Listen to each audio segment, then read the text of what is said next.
So yeah, this is really interesting. My name is Jesse. I'm a member of the bargaining team for Cupe 3903. I'm a Unit 1 representative on the bargaining team.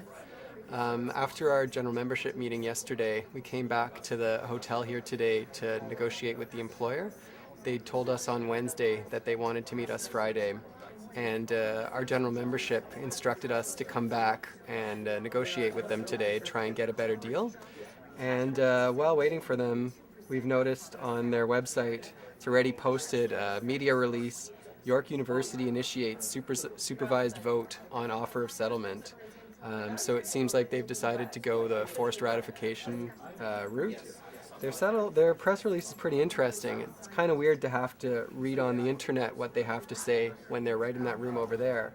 But they say that they requested us to take their latest offer to a vote, and we've refused that request. But I mean, I was at the general membership meeting yesterday, and we voted on it. 89.9% of our members didn't like the offer and told us to come back here today and get a better deal. So I don't know what they're expecting from a forced ratification vote, but I expect it'll be the same result.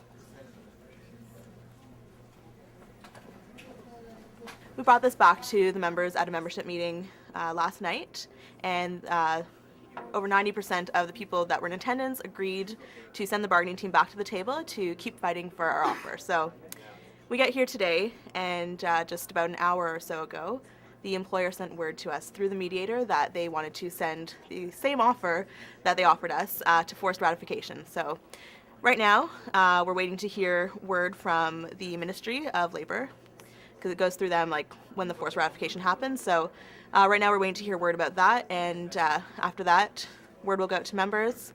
Members will come and vote. So the employer gets one chance to try and force us to ratify.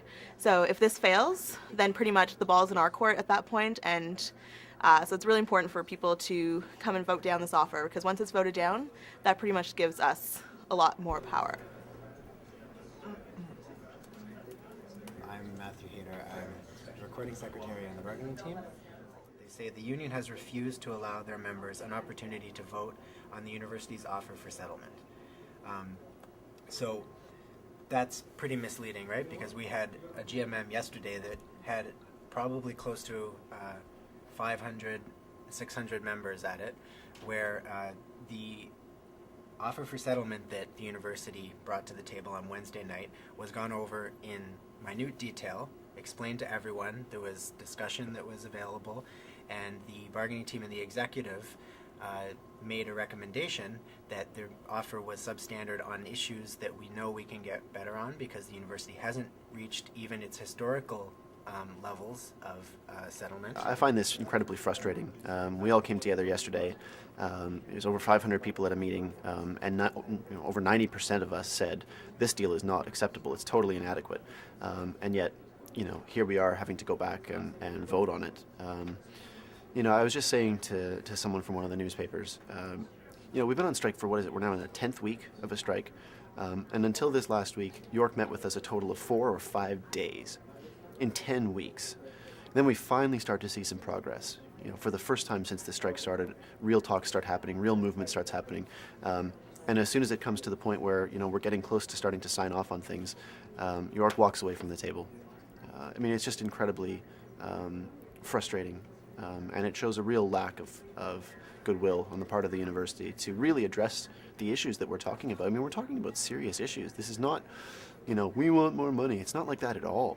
This is about, the casualization of a really important sector. Teaching in universities is really important. So when the university claims that Cupe has not allowed its members to vote on the offer, it's pretty misleading. What we didn't want to do was do their dirty work for them. So in a big sense, this ploy to give us an offer, so to speak, on Wednesday, which they suggest to us we should send to ratification, was a way for them to try to avoid the problems that they might encounter with a forced ratification. So I think they probably figured, well, why take the risks of a forced ratification if we can sort of try to maneuver Cupe itself into sending the ratification forward without that. So part of the conditions that they applied for this offer that they gave to us on Wednesday was that the executive and the bargaining team could send it to ratification without a recommendation. Normally, the bargaining team and the exec make a combined vote to send an offer to ratification with the recommendation that people sign it. So that's if we consider the deal to be adequate. The one time in Labour law that they're allowed to do that, so it's essentially a vote of the membership on their last offer, where it bypasses. It's a loophole that was brought in by the Mike Harris government, and now obviously we're in discussion. The joint BT and executive, as well as myself and my colleagues Fred and Mohan Mishra, and Cupe 393 staff are in discussion regarding that. What would happen is if we are successfully able to beat this forced ratification vote, then that will become the floor for any future settlement.